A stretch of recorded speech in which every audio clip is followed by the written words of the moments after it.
Hello, ladies and gentlemen, it is me, Moldy Joe 15, and I am bringing you, once again, another fabulous game of Call of Duty Black Ops.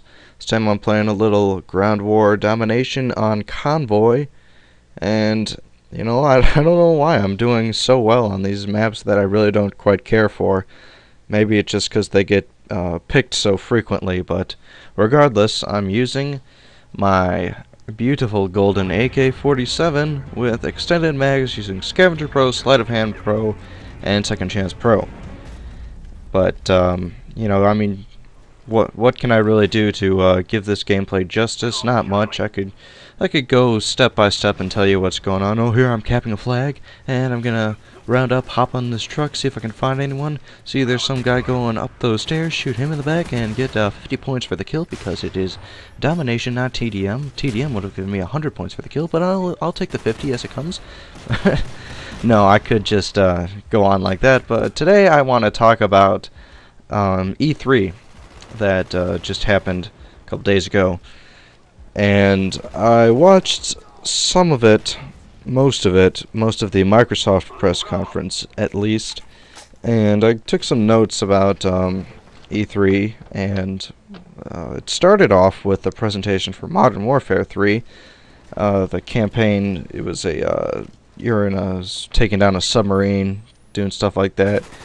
It really wasn't anything that blew my mind that much. It looks pretty much just like Modern Warfare 2. Apparently, the name of at least one of the characters you're playing is going to be called Frost. I don't think that holds any significance as of yet. But from what I picked up, it looks pretty much the same graphically, gameplay-wise. Not much has changed. But, that's okay. I really don't care about graphics or the story or anything like that. I just want to know what their multiplayer is like. Chances are they're probably not going to have a beta because, I don't know, they don't care about their fans, or, here's why they sell all the games, is because they hype it up a lot, really. If they give a beta and people actually knew what they were getting into, maybe not as many people would have bought it. That's just my take on it. And that, yes, in this era you can sell a game just based on hype. And I try not to get hyped about games. I was hyped about Modern Warfare 2, and that bit me in the ass. So there's that. It, nothing really special. I did see the Tomb Raider gameplay, the new one. It was pretty interesting. I'm usually not big in the Tomb Raider franchise. I might rent one of the games if I'm bored or whatever. But this one looked actually pretty cool.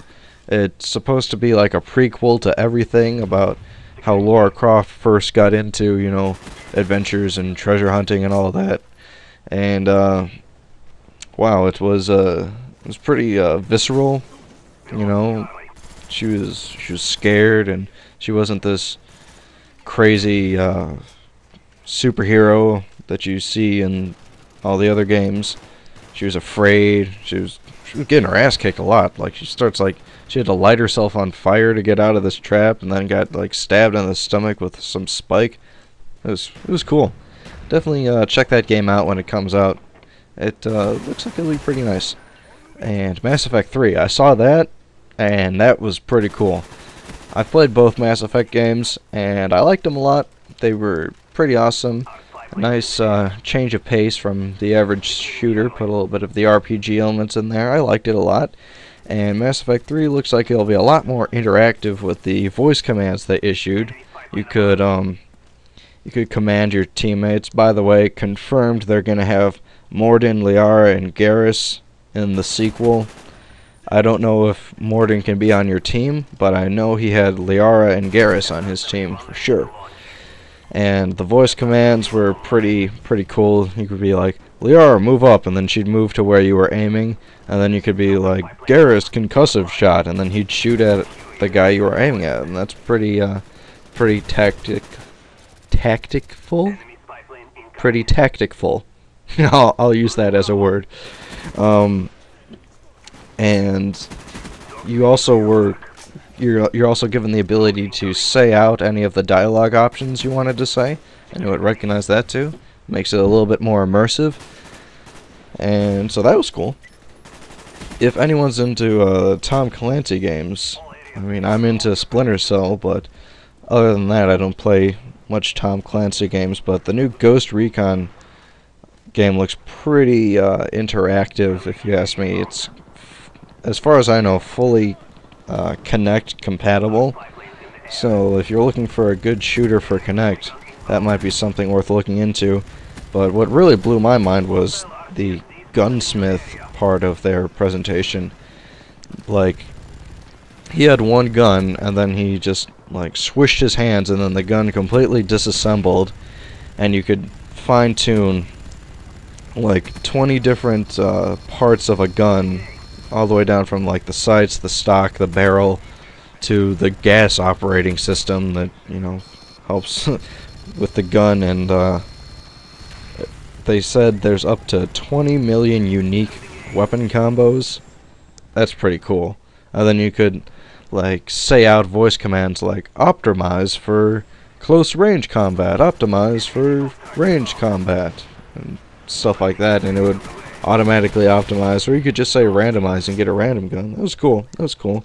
So if you're into those Tom Clancy games, give Ghost Recon a shot. That looked pretty nice, actually. And here's a nice one, Gears of War 3. Now, I played the beta. I posted a game from the beta, and, you know, they look like they're going to deliver a pretty intense storyline, which is something they always had. Their storylines have always been awesome. Gears of War 2 didn't like the multiplayer, but in Gears of War 3 I like the multiplayer a lot, and the single player looks like it's going to be just as awesome, if you ask me. There's a badass boss fight with some giant fish monster in the ocean, and, you know, you end up killing it by dropping a crate load of tickers into its mouth. It was pretty badass. And which is why it's already got over 1 million pre-orders, which is pretty cool. I mean, once again, betas are a good idea. I don't know what the hell Call of Duty's thinking. Go for the betas.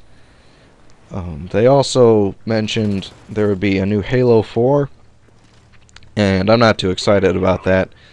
I played Reach. It seemed to me like it was just, you know, it didn't live up to Halo 3. It, I don't know, it just seemed like it was missing something. It just didn't have the fun element to it as Halo 3 did, for whatever reason. I'm just wasn't feeling it. And to me, Halo 4 seems like it's just going to be a knockoff to get more money. Really, it just seems like they're trying to capitalize on, once again, the hype of Halo and the name it's made. You know, they just put in a trailer showing, hey, Master Chief's back. I'm sure that alone will sucker in some people. And here, I have no choice but to kill myself with my own chopper gunner, because one guy was getting really close to killing me. So that was an unnecessary death that I wish I could have avoided. And here's the last game I want to touch on, is Battlefield 3. Now, the more I see about Battlefield 3, the more I like it, I'm going to have to say. There's really nothing I can see that I just don't like about the game. It'll be a change of pace if I picked it up instead of, you know, another Call of Duty. Oh man, the graphics look amazing. Guns look cool. You know, the multiplayer, you know, DICE is a good company for supporting their products post-launch, so I can at least feel safe that if there were problems in it, that they would get addressed. I mean, for all of you that play Battlefield Bad Company 2, can you think of a gun that's overpowered?